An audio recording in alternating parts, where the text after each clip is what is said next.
fama porque se descubrió, como dice bien Carlos, en el 1927, aunque hay otras versiones que hablan de 1924, es decir, cuando su hija Ana cumplía esos 16 añitos recién cumplidos, además precisamente un 1 de enero, con lo cual no deja de ser bastante sorprendente ese cúmulo de casualidades que se dan alrededor de esta calavera.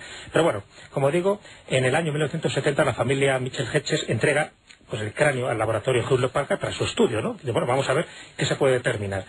Y pudo comprobarse varias cosas que empiezan a ser muy llamativas y que prácticamente también son comunes al resto de las calaveras de las que vamos a comentar esta noche. Es decir, a la conclusión que llegan estos laboratorios de Hewlett Packard es que el cristal fue tallado en contra del eje natural, en contra de ese eje natural que tiene todo cristal de cuarzo, a pesar de que los modernos escultores no podrían hacerlo, ¿no? Porque lo normal es que si tú lo haces en contra, ese cristal se fragmente, se rompa. Sin embargo, no, hay una especie de tecnología láser, vamos a llamarlo así entre comillas, que se utilizó por ese tipo de cultura que ahora desconocemos, que posiblemente fuera la maya, que pudo haber conseguido esa sofisticación de calavera sin que provoque la rotura de la pieza de cuarzo. Bueno, otro de los hallazgos sorprendentes consiste en que no hallaron evidencia ni rastros de que se hubieran utilizado herramientas metálicas, en absoluto. No había ningún tipo de huella, ningún tipo de fractura, ningún tipo de incisión que indicara que había alguna herramienta metálica. El dato más desconcertante todavía, si cabe, es que estimaron que el tiempo necesario para completar el trabajo de esa calavera, la calavera del destino de Mitchell Hedges, es que tendría que haberse, en condiciones normales y actuales me refiero, tendría que haberse trabajado al menos 300 años para conseguir ese pulido, esa perfección. Que algo totalmente descabellado. Por lo tanto, teniendo estos datos del laboratorio Hewlett Packard, ya nos está diciendo que nos estamos encontrando ante un objeto fuera de lo común, un objeto prácticamente imposible según lo que nosotros consideramos que tenía la tecnología maya de aquella época. Y da igual que nos vayamos a la Edad Media o nos vayamos 3000 años atrás. Es decir, ninguna cultura tenía esa civilización, esa tecnología tan desarrollada y tan sofisticada que lógicamente le tocaría con los egipcios, por lo cual también hablaríamos de una cronología también absurda, porque los egipcios sí nos tenemos que remitir a esos 3000 años y sin embargo aquí estaríamos hablando de unos 600, 700 años atrás. Es decir, algo está pasando en este tipo de cráneos cuando dos de ellos que también han sido analizados, muy parecidos al de Mitchell Hedges, se encuentran en dos museos muy importantes. Uno es en el Museo de Matkin, dentro del British Museum de Londres, y otro el Museo del Hombre en París. Bueno, pues también conservan sendas calaveras de cristal, de cuarzo también,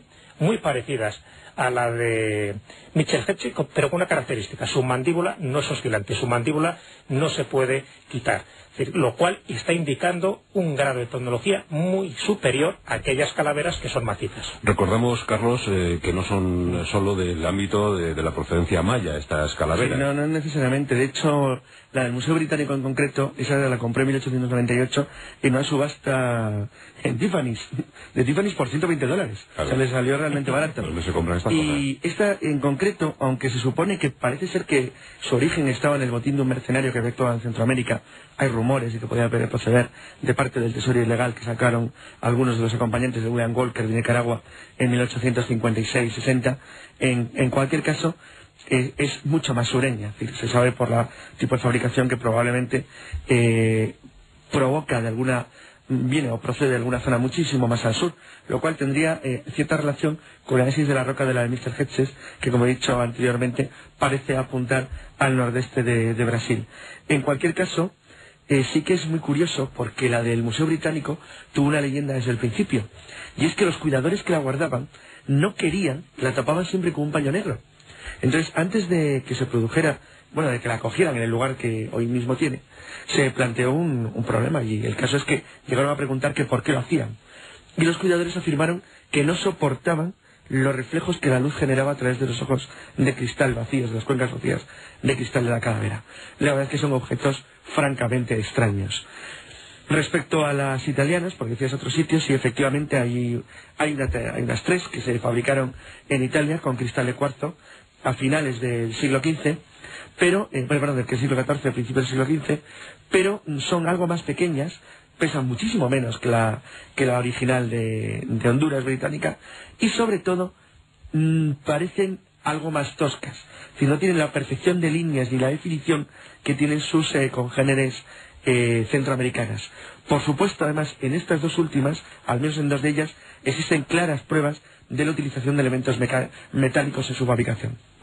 Bueno, que se sepa, Fabergé no hizo ninguna. No, Fabergé no hizo ninguna. ¿Y la de Mongolia? Bueno, la de Mongolia es curiosa porque hay no solo una, sino varias de Mongolia como tal. Sí, lo que pasa es que, bueno, una es la más conocida, además está hecha de amazonita. O sea, que incluso se ha detectado un poco el material con el que está hecho.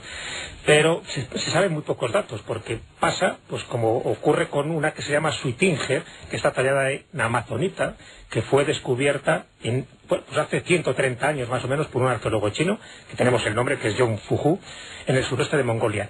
Nada más, poco más se sabe, pero sí se puede sacar como unas conclusiones bastante curiosas. Por lo menos yo me he dedicado a hacer esquemitas para ver un poco lo que serían las supuestas calaveras mayas de las que tienen otras procedencias, entre ellas esta de Mongolia. Incluso se ha encontrado un esqueleto completo, el único esqueleto completo que se conoce de jadeíta, que se ha encontrado, como no, también en Mongolia. Ya no estamos hablando de un cráneo, de una calavera, sino de todos los esqueletos. Lo que pasa es que a un tamaño muy pequeñito, muy reducido. Bueno, pero no deja de ser significativo que todos ellos tuvieran esas mismas características rituales. Las calaveras mayas, por lo menos de las que yo tengo constancia después de haber leído pues distintas monografías sobre este tema, serían las dos que hemos citado tanto del museo, del British Museum, como del Museo del Hombre en París. Por supuesto, la de Belice, esta calavera de cuarzo de Michel Hedges de 5 kilogramos, que sería como la más representativa. Una que la llaman Mayan, que se encontró en Guatemala, que también estaría hecha de cristal de cuarzo y pesaría 4 kilogramos.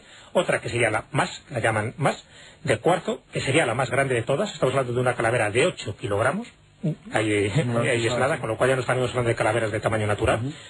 Otra muy significativa, muy curiosa y muy enigmática, que la llaman ET. ET por las características que tiene el cráneo. Fue descubierta en 1906 en Guatemala, es de cuarzo ahumado y se caracteriza por una forma puntiaguda que tiene el cráneo y una mandíbula pronunciada, muy parecido a esos cráneos supuestos de extraterrestres. De ahí que le hayan dado esa denominación. Y por último la oceana, que estaría hecha pues también de cuarzo encontrada en la Amazonía, con lo cual nos pone sobre la pista de la calavera de Michel Hedges, cuyo cuarzo era procedente también de estas mismas latitudes.